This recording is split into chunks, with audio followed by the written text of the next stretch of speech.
Hello student, मैं engineer SK गिरी और आज लेके हम आए हैं इलेक्ट्रिक चार्ज का लेक्चर नंबर 12। और आज के क्लास में हम लोग पढ़ेंगे numerical based on Coulomb's law. बहुत अच्छे अच्छे क्वेश्चंस हैं।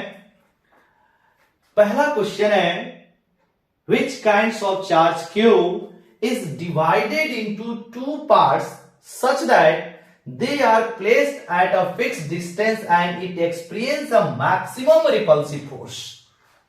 क्वेश्चन बोल रहा है कि एक कैपिटल क्यू चार्ज को दो भाग में हम लोग किस तरह डिवाइड करें और डिवाइड करने के बाद इसको एक फिक्स डिस्टेंस पे रख दिया जाए, इसके बीच में जो रिपल्सिव फोर्स हो वो मैक्सिमम फोर्स दिखाए। तो क्यू को कैसे डिवाइड किया जाए, क्लियर? तो चलिए इस क्वेश्चन का सॉल्यूशन करते हैं। तो बहुत बढ़िया क्वेश्चन है। मान लीजिए ये जो क्यू है इसको हम दो पार्ट में डिवाइड करते हैं। एक पार्ट इसकी स्मॉल क्यू हो गई, तो 100% जो दूसरा पार्ट है वह capital Q minus small Q होगा। हमने क्या किया, इस कैपिटल क्यू को दो भाग में डिवाइड कर दिया। एक भाग हमने स्मॉल क्यू ले लिया, सपोज कर लिया, मान लिया से, तो 100% जो दूसरा पार्ट है क्यू का क्या हो जाएगा, capital Q minus small Q. अब बोल रहा है कि इस दोनों चार्ज को, जो डिवीजन के बाद जो हमें चार्ज मिला है, इस दोनों चार्ज को एक फिक्स डिस्टेंस पे रखा जाए तो इसके बीच में जो रिपल्सिव फोर्स की जो वैल्यू वो मैक्सिमम है। तो बताइए क्यू की वैल्यू क्या होगी, यही तो हमें निकालना है। जब क्यू की वैल्यू निकल जाएगी तो capital Q minus small Q भी निकल जाएगा। तो हमने क्या किया, इसको एक फिक्स डिस्टेंस आर पे ऐसे रख दिया। यहां पे जो वैल्यू हो गई, suppose Q minus small Q यानी capital Q minus small Q, और ये आपका हो गया स्मॉल क्यू। ये दो चार्ज हो गए, इसको मान लीजिएगा Q1 और ये हो जाएगा आपका Q2, यानी Q2 बराबर स्मॉल क्यू और Q1 बराबर capital Q minus small Q मान लेंगे। ये जो R है फिक्स है, मतलब इसकी वैल्यू चेंज होने वाला नहीं है, इसको हम लोग एज ए कांस्टेंट ट्रीट कर सकते हैं। इसमें जो वेरिएबल है वह स्मॉल क्यू है, क्योंकि स्मॉल क्यू पर ही ये सारा वैल्यू चल रहा है। तो यहां से अगर हम लोग लिखे फिर से वही कूलॉम्स लॉ जो इलेक्ट्रोस्टैटिक्स फोर्स की मैग्नीट्यूड की फॉर्मूले देता है, वहां से तो यहां से लिख सकते हैं, we know that electrostatics force की जो मैग्नीट्यूड है F, this is equal to 1/4 pi epsilon 0 Q1 mod Q2 mod divided by R square. हमने मान लिया कि ये एयर में है, इसीलिए एयर का फॉर्मूला लगाया। हमने मान लिया ये एयर में रखा हुआ है, क्योंकि किसी भी मीडियम का जिक्र नहीं है, आप खुद से ले सकते हैं, इससे कैलकुलेशन भी इजी होता है, इसलिए आप सपोज कर लीजिए एयर में है, तो ये वैल्यू आएगी। अब इसकी जो हम लोग वैल्यू रखेंगे तो 1/4 पाई एप्सिलॉन 0 Q1 की जो वैल्यू है ये हो जाएगा capital Q minus small Q का मॉड, और ये हो जाएगा आपका स्मॉल क्यू का mod divided by R square. अब यहां पर ये जो मॉड जब ब्रेक करेंगे तो ये वैल्यू जो आएगा वो पॉजिटिव में आएगा, सेम वैल्यू उतर जाएगा, है कि नहीं? तो यहां से अगर हम लोग फोर्स निकाले तो 1/4 pi epsilon 0 capital Q minus small Q into small Q divided by R square, ये वैल्यू आएगा सॉल्व करने के बाद। अब हमें फोर्स की मैक्सिमम वैल्यू निकालना है, ध्यान दीजिएगा बाबू, फोर्स की मैक्सिमम वैल्यू निकालना है। तो मैक्सिमम वैल्यू किसी भी हम लोग फिजिकल क्वांटिटी की मैक्सिमम वैल्यू जब निकालते हैं तो ये चेक करते हैं कि ये वैल्यू किस पर डिपेंड कर रहा है, क्लियर? मतलब ये जो फोर्स है वो किसका फंक्शन है, उसके रेस्पेक्ट में हम इसको डिफरेंशिएट करके इक्वेट करेंगे जीरो के बराबर। यानी फॉर मैक्सिमम फोर्स ये जिसका भी फंक्शन होगा उसके रेस्पेक्ट में डिफरेंशिएट करके जीरो के बराबर करेंगे। तो यहां पर 1/4 पाई एप्सिलॉन जीरो और स्मॉल आर और कैपिटल क्यू ये सबके सब कांस्टेंट हैं, क्योंकि ये वैल्यू चेंज होने वाला नहीं है। 1/4 pi epsilon zero small R और कैपिटल क्यू की वैल्यू चेंज होने वाला नहीं है। चेंज किसका वैल्यू होगा? स्मॉल क्यू को। चेंज जो होगा वो किसकी वैल्यू चेंज होगा बाबू? स्मॉल क्यू की वैल्यू चेंज होगा।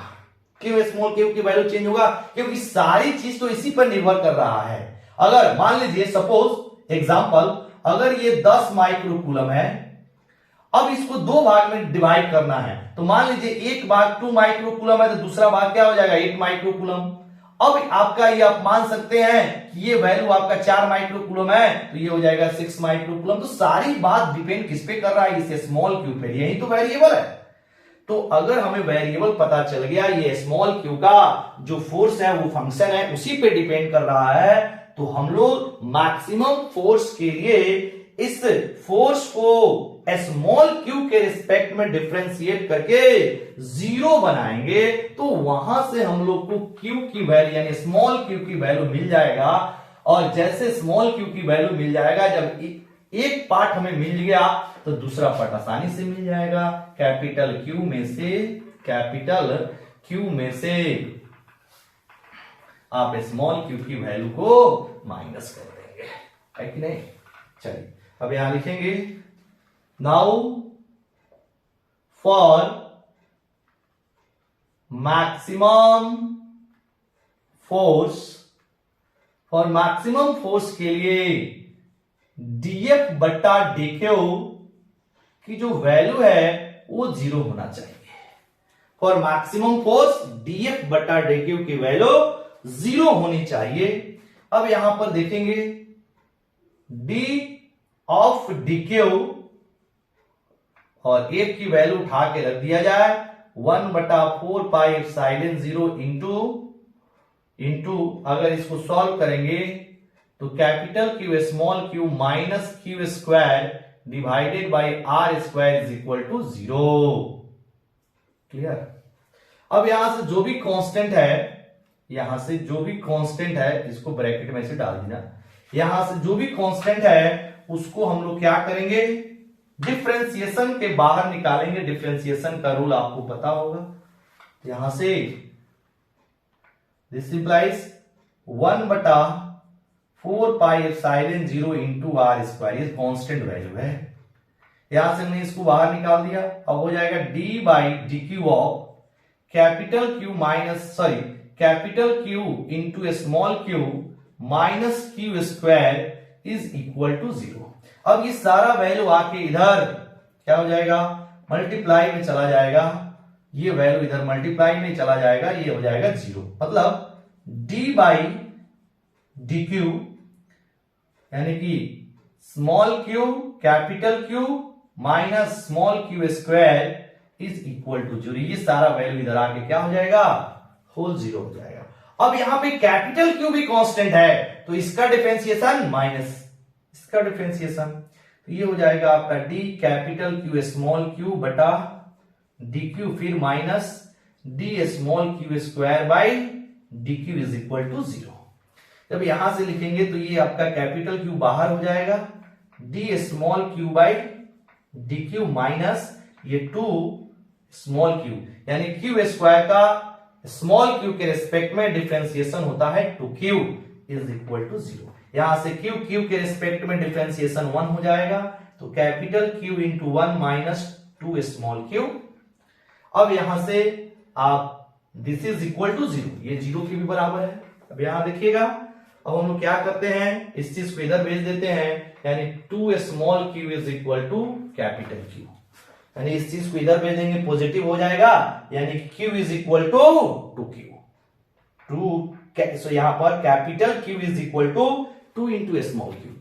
तो ये जो वैल्यू है वो कितना आ गया, क्यू की वैल्यू कैपिटल क्यू बाई 2, यानी कि जो आपका चार्ज का जो पहला पार्ट है वह Q/2 हो गया, तो दूसरा पार्ट क्या हो जाएगा, नाउ सेकेंड वाला part capital Q minus Q था, तो कैपिटल Q माइनस आपका स्मॉल q की वैल्यू जो है वो Q/2 है। इसको सॉल्व करेंगे तो Q/2 हो जाएगा। मतलब जो कैपिटल Q है उसको दो इक्वल भाग में अगर हम लोग डिवाइड करेंगे, दो इक्वल भाग में डिवाइड करके एक फिक्स डिस्टेंस पे जब हम लोग रखते हैं तो इनके बीच में लगने वाले जो रिपल्सिव फोर्स की मैग्नीट्यूड है वो मैक्सिमम देगा, वो मैक्सिमम देगा, है कि नहीं। जैसे एग्जांपल मान लीजिए अगर आपके पास 10 माइक्रोकूलम का चार्ज है, अगर बोलेगा इसको दो भाग में इस तरह डिवाइड करें और डिवाइड करने के बाद अगर इसे फिक्स डिस्टेंस पे रखा जाए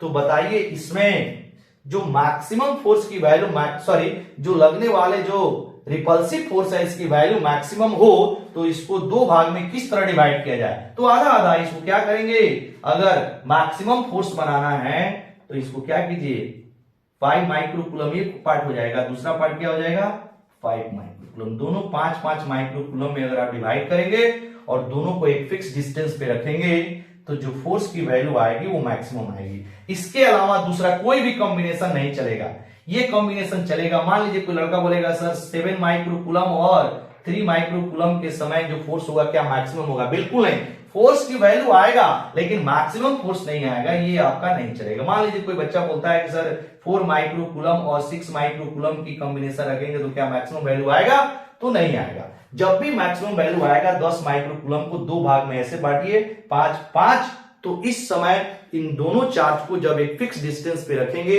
इनके बीच में लगने वाली जो रिपल्सिव फोर्स है उसकी वैल्यू मैक्सिमम आएगी, क्योंकि हम लोग यहां से करके देख लिया Q की वैल्यू आ रही Q/2, तो दूसरा वैल्यू भी क्या आ जाएगा Q/2। तो मान लीजिए अगर न्यूमेरिकल पे देता है, ये तो एक अल्फाबेट वैल्यू पर है, मान लीजिए न्यूमेरिकल वैल्यू पे देता है जैसे 10, 20, 50, तो क्या करेंगे मैक्सिमम रिपल्सिव फोर्स निकालने के लिए उसको दो इक्वल भाग में डिवाइड करके एक फिक्स डिस्टेंस पे रखेंगे, उस समय रिपल्सिव फोर्स की जो वैल्यू है वो मैक्सिमम आएगी। क्लियर, तो ये था आपका पहला क्वेश्चन, आज की क्लास का पहला question. Second question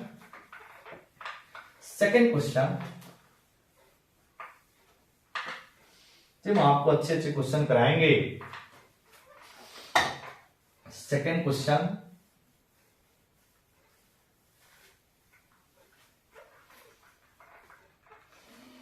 second question क्या है आज की क्लास का सेकेंड क्वेश्चन लिखा हुआ है 2 point charges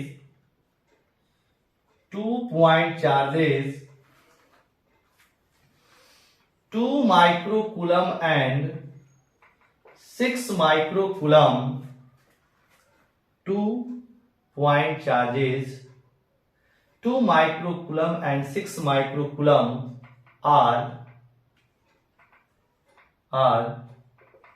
experienced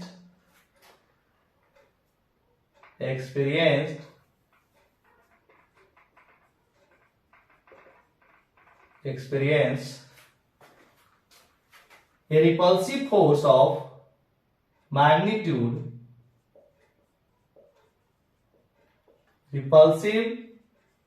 force of magnitude 12 Newton. Full stop. If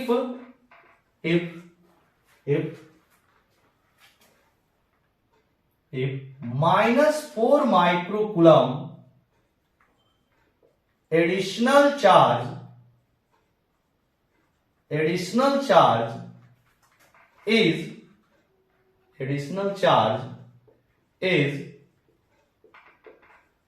provided to both charges and keeping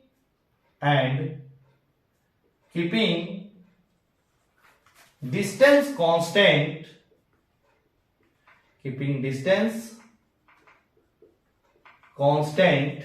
then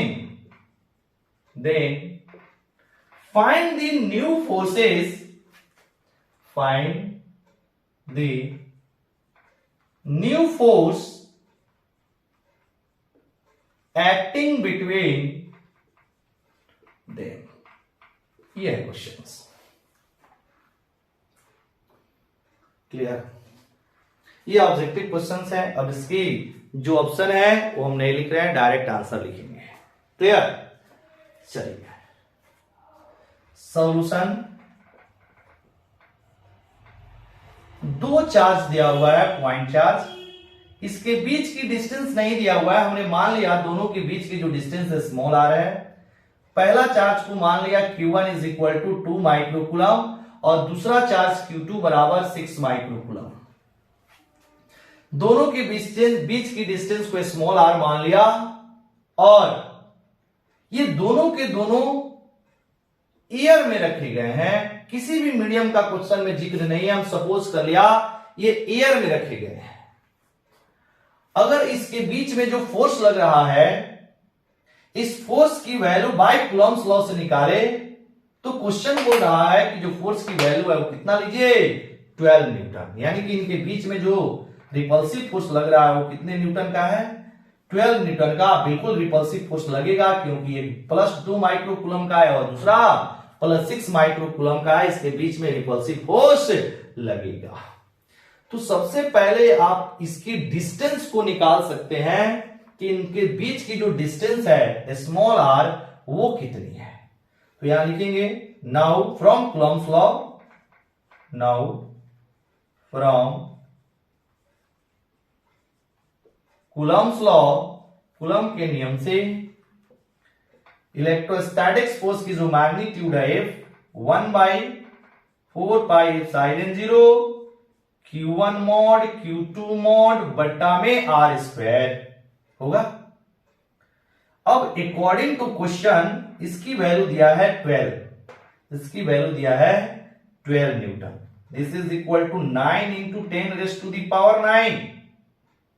1/4πε0 की वैल्यू Q1 मॉड, ये ऑलरेडी पॉजिटिव है, पॉजिटिव का मॉड पॉजिटिव होगा तो 2 into 10 raise to the power -6 coulomb, because 2 microcoulomb is equal to 2 into 10 raise to the power 6 coulomb. ये Q1 बराबर हो गया। उसी तरह अगर आप Q2 निकालेंगे 6 microcoulomb is equal to 2 into 10 raise to the power -6 coulomb, ये आ जाएगा। क्योंकि माइक्रो का मतलब होता है 10 रेज टू दी पावर -6। इसको ऐसा यूनिट में कन्वर्ट करेंगे तो ये हो जाएगा 2 into 10 raise to the power -6। एक हो जाएगा सॉरी यहां पर 6 into 10 raise to the power -6। अब Q2 है, यह भी आपका पॉजिटिव है, पॉजिटिव का मॉड पॉजिटिव होगा। This is equal to 6 into 10 raise to the power -6 whole divided by R square.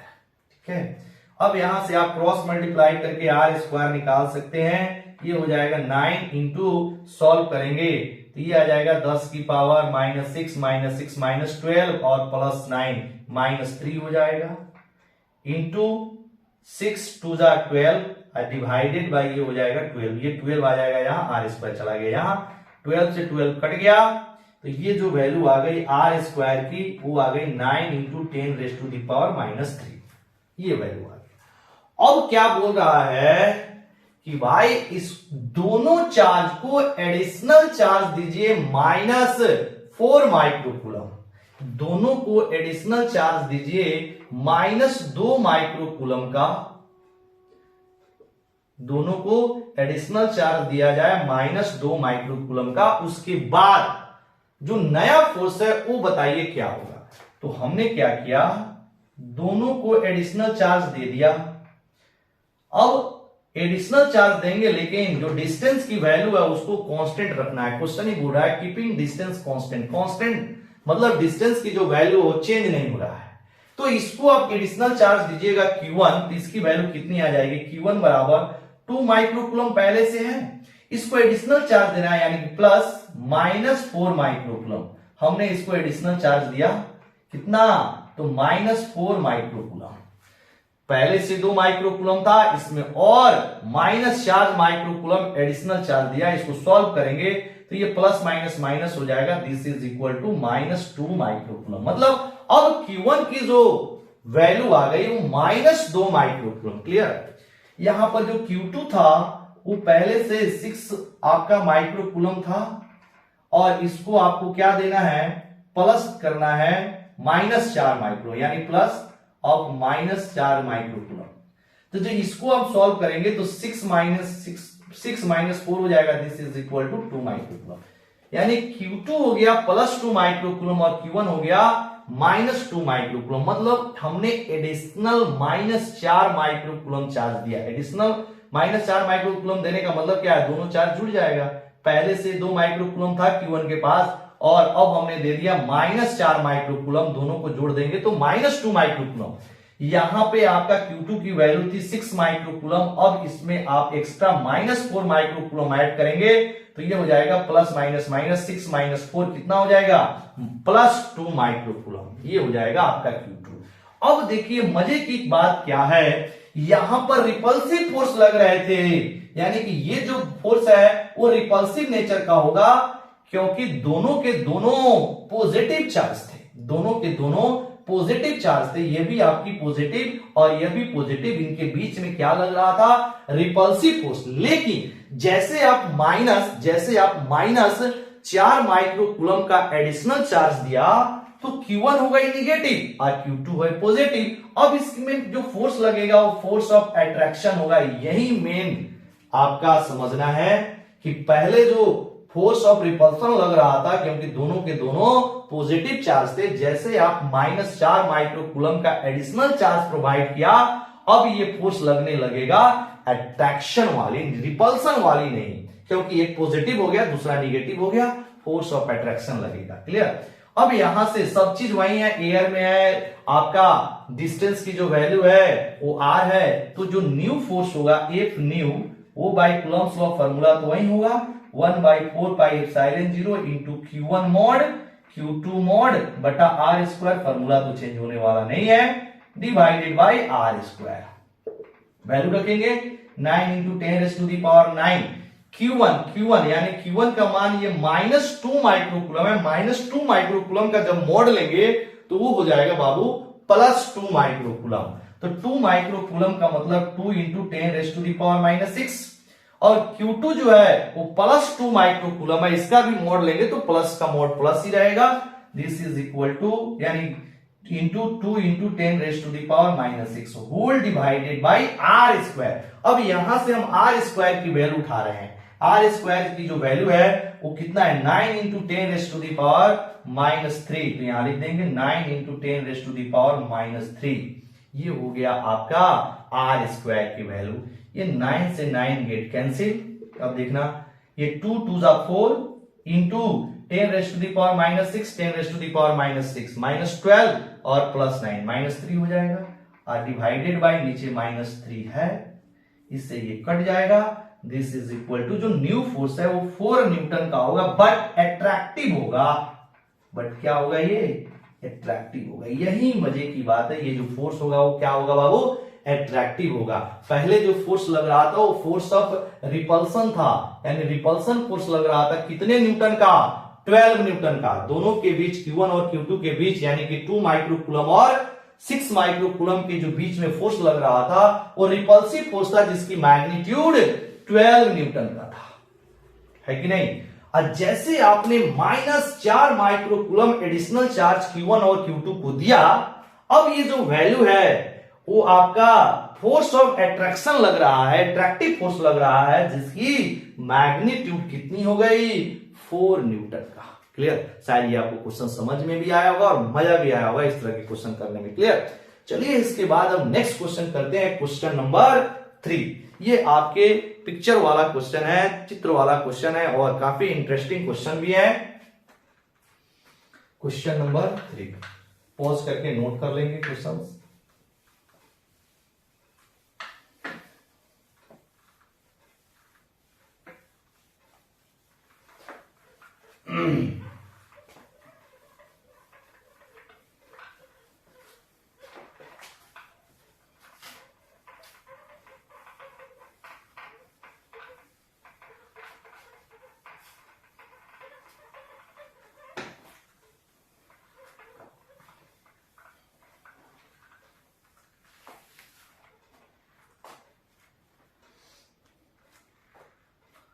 चलिए क्वेश्चन नंबर 3, इसमें क्या दिया है, आपको एक फिगर दिया हुआ है, ठीक है, और उसमें एक कैपिटल क्यू पर जो नेट फोर्स की वैल्यू है वो 0 दिया हुआ है। तो पूछ रहा है कि कैपिटल क्यू बटा स्मॉल क्यू की जो रेशियो है वो क्या होगी। ये है क्वेश्चन। क्वेश्चन है in figure below, in figure below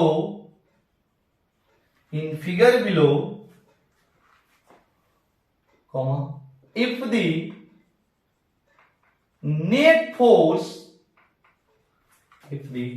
net force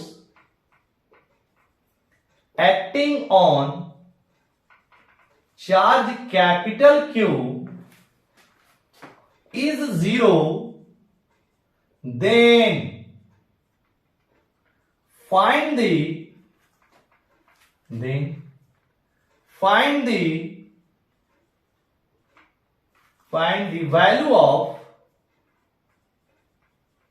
value of capital Q by a small q. In figure below, if the net force acting on CHARGE, यहां पर E net force acting on charge capital Q is 0, then find the value of capital Q by small q। और जो figure दिया है वह एक square है, इसमें आप रोमबस नहीं समझेंगे बाबू, स्क्वायर है, हम यहां पर लिख दे रहे हैं, ये आपका स्क्वायर है। स्क्वायर के वर्टेक्स पे आपको इस तरह का 4 चार्जेस दिए गए हैं। यहां पर एक कैपिटल क्यू है, यहां एक स्मॉल क्यू है, यहां पर एक कैपिटल क्यू है, यहां पर एक स्मॉल क्यू है।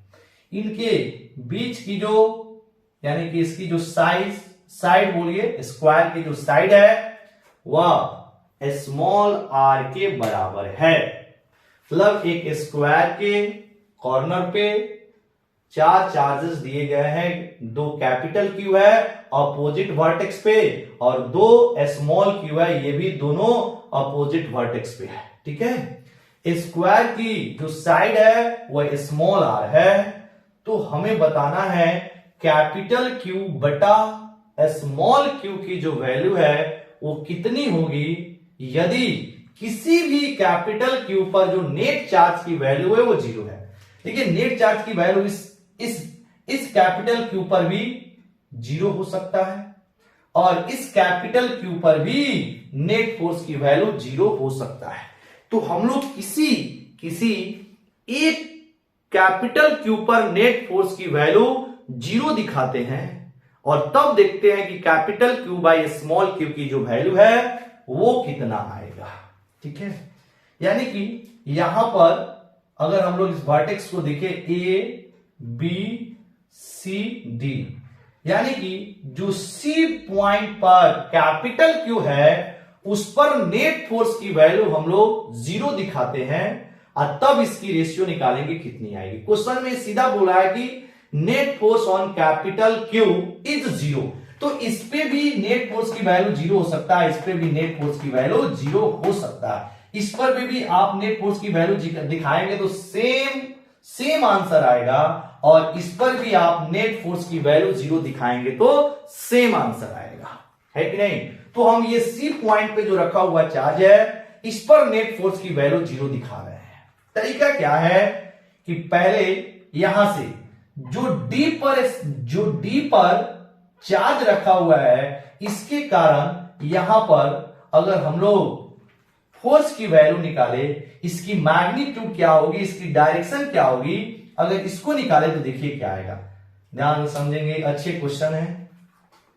इस कैपिटल क्यू पर मतलब सी पे जो कैपिटल क्यू रखा गया है, इस कैपिटल क्यू पर इस स्मॉल क्यू जो कि डी पर रखा गया है, इसके कारण कितना फोर्स लगेगा और किस डायरेक्शन में लगेगा उसको निकाल लेना है।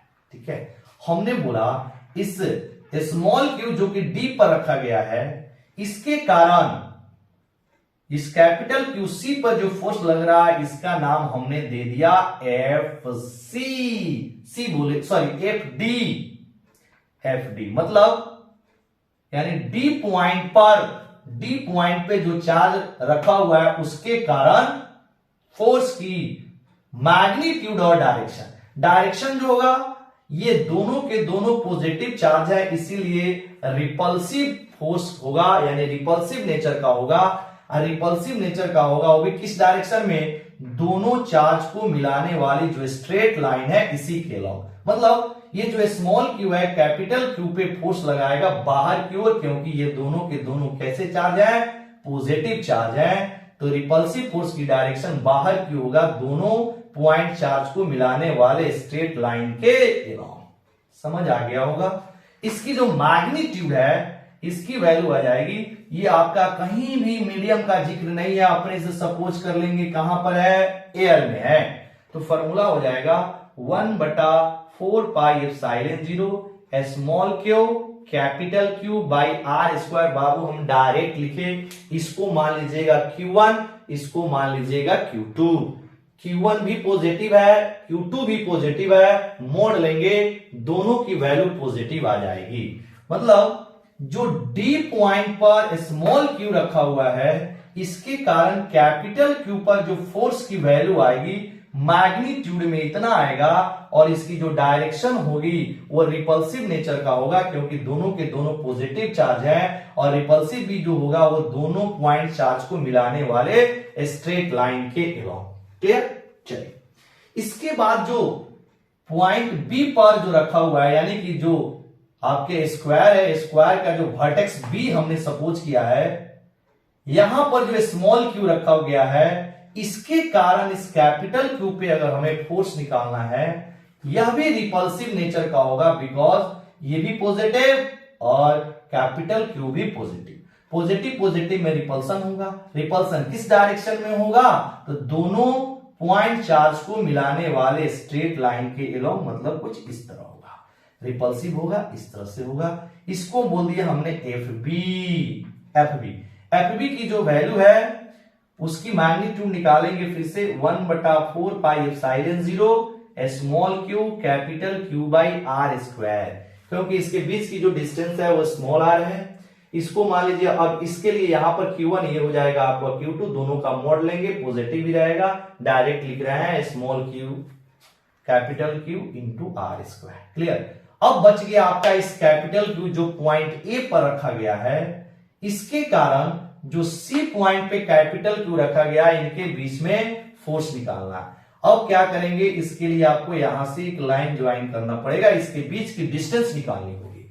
अब इसके जो बीच की जो डिस्टेंस है वह स्क्वायर का डायगोनल होगा, इसके बीच का जो डिस्टेंस है स्क्वायर का डायगोनल होगा, और जो डायगोनल होता है वो होता है साइड इंटू √2, मतलब ए से लेकर सी तक जो डिस्टेंस होगा वो r√2 के बराबर हो जाएगा। इसके बीच का डिस्टेंस निकल गया।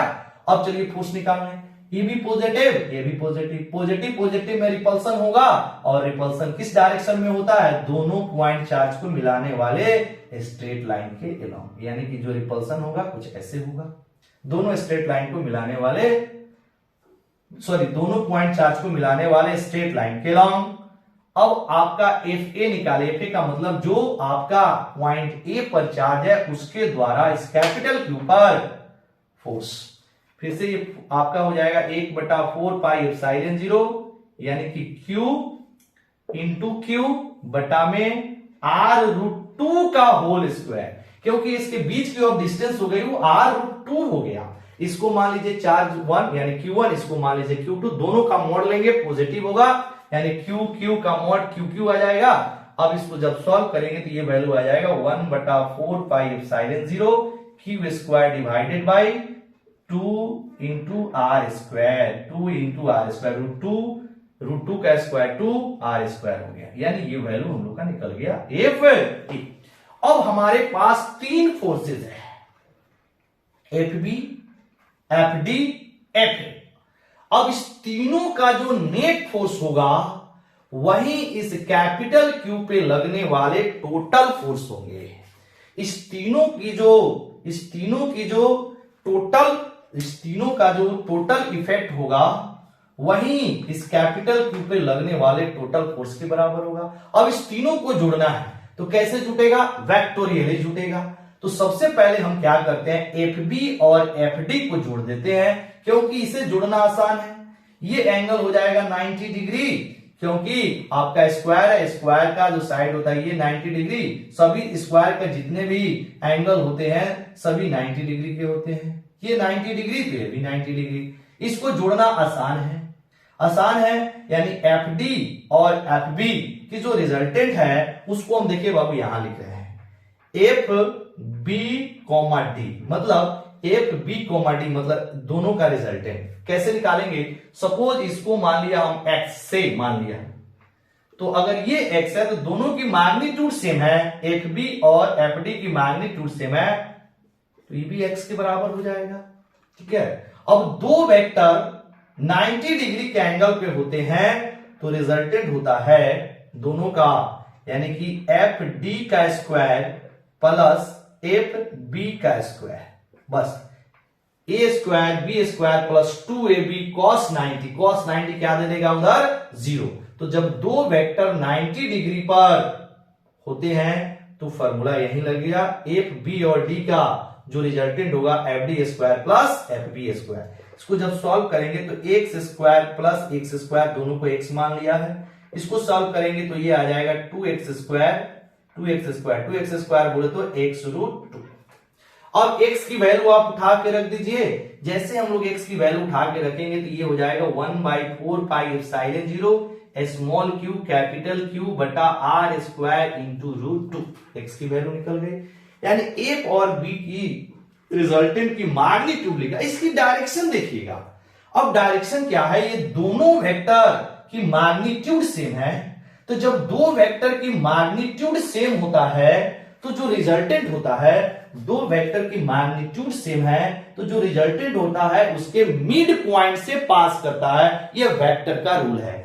जब दो वेक्टर जिसकी मैग्नीट्यूड सेम है तो जो रिजल्टेंट होगा वो बिल्कुल इसके मिड से पास करेगा, मतलब एफ बी डी की जो डायरेक्शन होगी कुछ ऐसे होगी, ये हो जाएगा एफ बी डी मतलब एफ बी कॉमा डी, यानी कि इन दोनों के मिड पॉइंट से ये पास करेगा। अब मिड पॉइंट कौन सा डायरेक्शन है, जो एफ ए का डायरेक्शन है कि नहीं, मतलब इस दोनों का काम खत्म। अब देखिएगा यहां पर एफ बी डी और एफ ए जो है वो सेम डायरेक्शन में है, तो अगर दो वेक्टर सेम डायरेक्शन में होता है तो उसको डायरेक्ट हम लोग क्या करते हैं, जोड़ देते हैं, और जो वैल्यू आएगा इसकी रिजल्टेंट वही इस कैपिटल क्यू पर लगने वाले नेट फोर्स के बराबर होंगे। तो यहां से हम आपको कुछ पार्ट को हटा रहे हैं, यहां से हमने क्या किया, इस चीज को मिटा दिया, इस चीज को हम यहां से मिटा दिए, यहां से इस चीज को हम मिटा दिया यहां से। अब देखिएगा, अब यहां लिखेंगे नाउ यहां से इस चीज को हटा दे रहे हैं, now net force on charge capital Q is, F net निकालेंगे तो एफ नेट इन दोनों का रिजल्टेंट यानी एफ बी डी और एफ ए का रिजल्टेंट। जब दो वेक्टर सेम डायरेक्शन में होता है तो उसका रिजल्टेंट क्या होता है, F B D plus F A. ये डायरेक्ट फॉर्मूला है, यहां पे हम थोड़ा सा आपको लिख के समझा रहे हैं। अगर वेक्टर ए और वेक्टर बी ये दोनों अगर सेम डायरेक्शन में है तो जो रिजल्टेंट होता है वो ए प्लस बी के बराबर होता है। डायरेक्ट फॉर्मूला आप लगा सकते हैं। इसमें A square root under A square plus B square plus 2ab cos theta, तो यहां पर थीटा की वैल्यू 0 है, थीटा की वैल्यू 0 रख के सॉल्व करेंगे तो डायरेक्ट आंसर आता है a प्लस बी।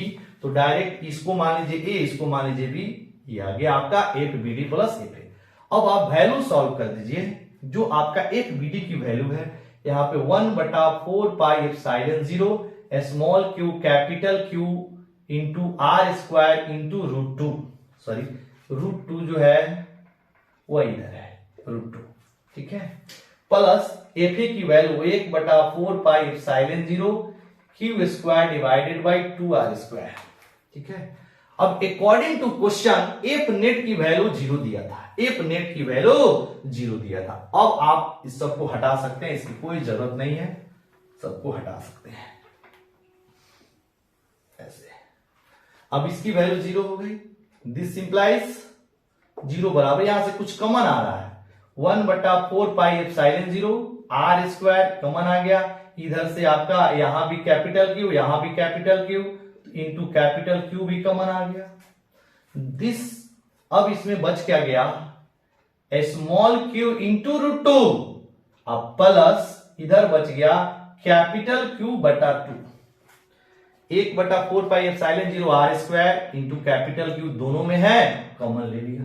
ये वैल्यू आके इधर डिवाइड हो जाएगा तो सारा 0 बटा समथिंग सब क्या कर देगा इधर 0, 0 is equal to small Q into √2 plus capital Q by 2, ये वैल्यू आ गई।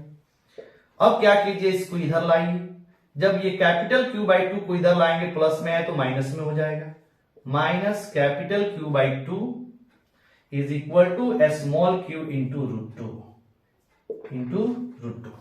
अब आप स्मॉल क्यू को नीचे लाइए, इस 2 को यहां ले जाइए, ये वैल्यू हो जाएगा स्मॉल क्यू बटा capital Q is equal to 2√2। तो अगर हमें वैल्यू किसका निकालना था, स्मॉल क्यू बटा कैपिटल क्यू बटा स्मॉल क्यू की वैल्यू, तो कैपिटल क्यू बटा small Q is equal to, ये माइनस चला जाएगा इधर, -2√2, ये वैल्यू आएगा।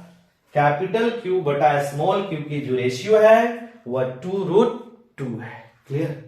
तो ये सब कुछ मजेदार क्वेश्चंस थे कूलॉम्स लॉ पर बेस्ड, ठीक है। चलिए आज की वीडियो हम लोग यहीं खत्म करते हैं, फिर हम लोग नेक्स्ट वीडियो में मिलेंगे, तब तक के लिए वेरी वेरी थैंक यू।